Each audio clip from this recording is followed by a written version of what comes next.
Hello everyone and welcome to my channel. My name is Crown and today we are going to have some more stories that I hope that you will enjoy.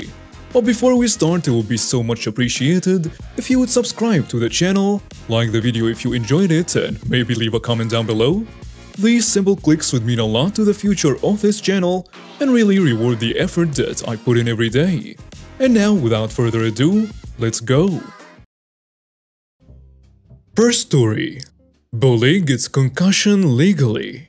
Growing up, I played hockey from kindergarten to my senior year of high school. It happened more by the fact that when my parents put me on skates at the age of 3, I surprised them by more or less learning to skate in one session. I was like that with most motor skills, a fact that would haunt me later as I got older. As I aged, I developed into a body more built for the offensive line in football. But the constant exercise and massive calorie requirements of ice hockey kept me in good shape through high school. It did mean I was generally 40 or 50 pounds heavier than everyone else on the ice. And while it did not affect my top speed, it did affect my acceleration. The predictable result was that I was always passed over for the traveling teams, and I gravitated to football when I was a defensive lineman. By the time I was in high school, I more or less played hockey for fun and the exercise. I never made the high school team. This is in Minnesota, so it is much bigger deal there. One of the reasons I loved sports so much was that I had a mild speech impediment and I had a tendency to slur my words if I did not speak carefully.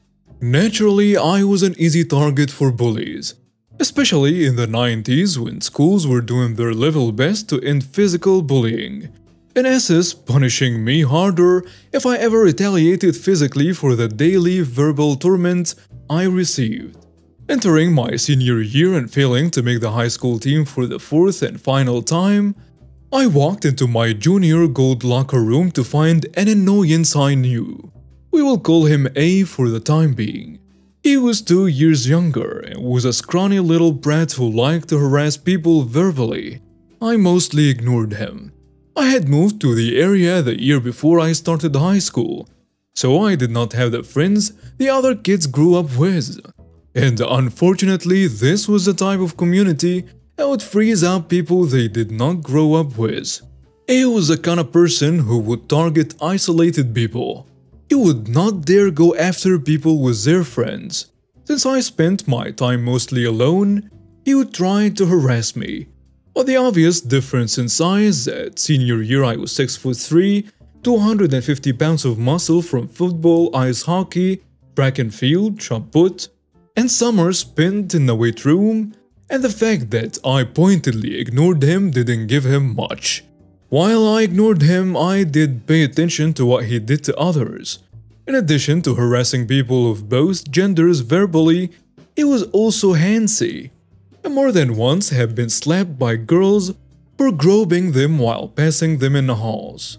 He was also inextricably able to get himself out of trouble, like that which should have gotten him suspended or expelled multiple times. By the time hockey season started, I really was starting to hate A. Within the school, I was more or less powerless to do anything about it without getting myself expelled. And all I could do at the time was simply bide my time and hope I had a moment where I could get him caught or get revenge. I ignored A as I got dressed and we went through the opening basic drills for practice until we got to a 4-chicken drill. The drill is meant to get kids to be motivated going after puck in the corner after it had been dumped in the corner, and also learn to prevent yourself from being hit from behind in the process. A thought a lot about his skills, and to his credit he was able to move well, though the credit he made was erased by his habit of slashing people with a stick. I thought he would show me up and made sure it was him against me. The first time we went through the drill, he made it to the puck first and tried to dart away. But I knew he was going to make it first this time, and had instead set up to hit him. He was short enough that he hit the boards instead of the glass. I wasn't at full speed, more than half to 3/4, but the fact that I was more than 100 pounds heavier left him a crumbled mess on the ice. With him on the ground, I grabbed the puck and skated away with it. And to piss him off, I went down the ice to the other side of the rink and dumped the puck into the unused net. Our goalie was doing reaction drills off ice with a coach and a tennis ball. When I returned to the near blue line, A was there bruised and seething. He started running his mouth, but our coach shut him down. "If you want to play with the big boys, you better be ready for the hits, A," the coach told him. The coach was the father of one of our goalies, and both of them readily hated A. "If you're mad, then hit it back, legally," he told A, meaning for A to take the Gordie Howe approach and get your revenge without breaking the rules. The coach also had known me for 5 years as I had been on his son's team. Goaltenders tend to like the big defenders who shove people away from the crease and punish people who crash the net on them.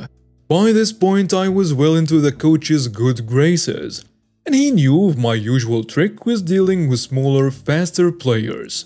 We set up the drill again, and this time I was on the outside and the coach fired the puck so A would be the trailer.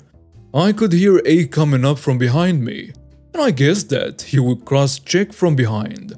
The kind of dirty move referees almost never call smaller players on when they hit bigger players. Not wanting to take a wooden shaft to my back, I waited until I was nearing the goal line and then hard stopped.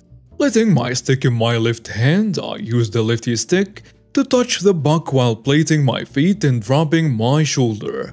A crashed face first into my right shoulder. I had timed it nearly perfectly. He had just enough time to slow marginally and leaned away backwards, but he could not prevent the hit. In addition to the hit to the face, he promptly fell backwards, slamming the back of his helmeted head into the ice. I had lost control of the puck and turned, grabbed the puck, and slowly went back to the line. By the time I reached the line, A was fumbling with the door latch to leave the rink and went off the ice. This was the last time we saw him at our practice, and A played for a U16 that year in a town about 30 miles away. Everything I had done to A were legal moves. Both times I hit him were to control position of the puck or to brace for a hit I knew was coming. A was conspicuously absent from school that week. I found out later that he had a concussion. His mother tried to get me kicked off the team, but the coach and the other parents did not like her, and most of them hated her kid anyways. She was also my mother's boss and tried to get her fired. My mother worked for the school district and she filed a complaint, and also started documenting A's mother's behavior. A's mother was nearly as hated as he was for more or less the same reasons. Eventually, my mother transferred to a different job in the school district, and A's mother eventually overstepped and was fired for cause. She had been stealing from the district for years. A never tried to annoy me again, and he avoided me at all costs after that. In most cases, I never got a chance to get even with bullies like him, and he was a real tormentor for kids his age. But getting the chance to crush a bully without any recourse at all felt really good. Next story, entitled "Mother Calls the Cops on Me for Trespassing on My Own Land. Gets Evicted." Backstory: for most of my life, I was raised by my grandfather. Nothing was wrong with the family life or anything. Just a few sets of circumstances that's a whole other story in itself. We live in a suburban area surrounded by woods, and he owns about 10 acres into the woods with the boundaries clearly marked by stone walls. One of these stone walls separated my grandfather's land from a cul-de-sac, and up until now, we have zero problems with any of them. In fact, my grandfather was usually more than happy to give permission to neighbors who politely asked him to use his land, given they had a good reason. One of these neighbors had asked my grandfather if he could dump the sticks and leaves in his yard over the stone wall. and my grandfather agreed that he rarely uses that part of the property anyway. This will be important later. My grandfather is very healthy for his age, and still strong as an ox. That being said, he has a few minor health issues, including vertigo spells. So I've been trying to help him around the yard more and more, as well as just to stay active outside away from crowds with this virus going around. Recently, I've started the project of cleaning up the underbrush around the wooded area. A large pine had fallen a few months before and almost hit one of the porches in the cul-de-sac. My grandfather cut up the tree and removed the pieces in the neighbor's yard, but it was too deep in the woods to pull them out with the tractor. This led to me going back to that pine tree and trying to clear a path back to the house from there. I was behind the stone wall cutting and pulling up seedlings when I heard the glass door of the cul-de-sac house open and an angry lady storming out onto the porch in a bathrobe. She was much younger than a typical Karen. I would say mid-20s. What are you doing here? You can't be here. Why not? Because you're trespassing, dumb kid. You think you can just hang out in the woods behind my house with my kids inside? Get the hell out of here before I call the cops. At this point, I'm just looking at her trying to figure out what to say. I mean, I get it. It can be a little weird seeing someone in the woods behind your house if you haven't seen them before. Ma'am, I'm sorry if I scared you, but my family owns this part of the woods. I'm just cleaning up back here. Remember me and my grandfather were back here a few months back to take care of that tree that fell down? I just need to clear a path so we can get it out of here. At this point, I thought it was purely a misunderstanding. But she said, "Don't be ridiculous. Those were laborers my boyfriend's dad hired. You don't own the land. My boyfriend's dad owns all of this." Then she gestures with her hand. "Now I'll tell you one more time to get out before I call the cops." Now I'm thinking I might be dealing with a genuine idiot, as outside our property boundaries the woods are owned by the town water plant and don't have public access. But I'm also taken aback that she referred to us as laborers. I tell her, "Guess you're going to have to call the cops then, because I ain't moving. I don't care what you, your boyfriend, or your boyfriend's dad says." I shrug as I lean back against the wall and pull out my phone to call my grandfather to tell him where I was. He tells me he'll be there in a few minutes and to hang tight. She then dramatically proceeds to call 911 and tells him there is a shady individual on her property refusing to leave and that she's afraid for her life. I start getting nervous at this point, even though all I have on me is a hooked branch cutter. So I call the police non-emergency number, briefly explain the situation as just a land dispute that got out of hand, and that I'm unarmed and waiting on my own property, and that I have never left my own property.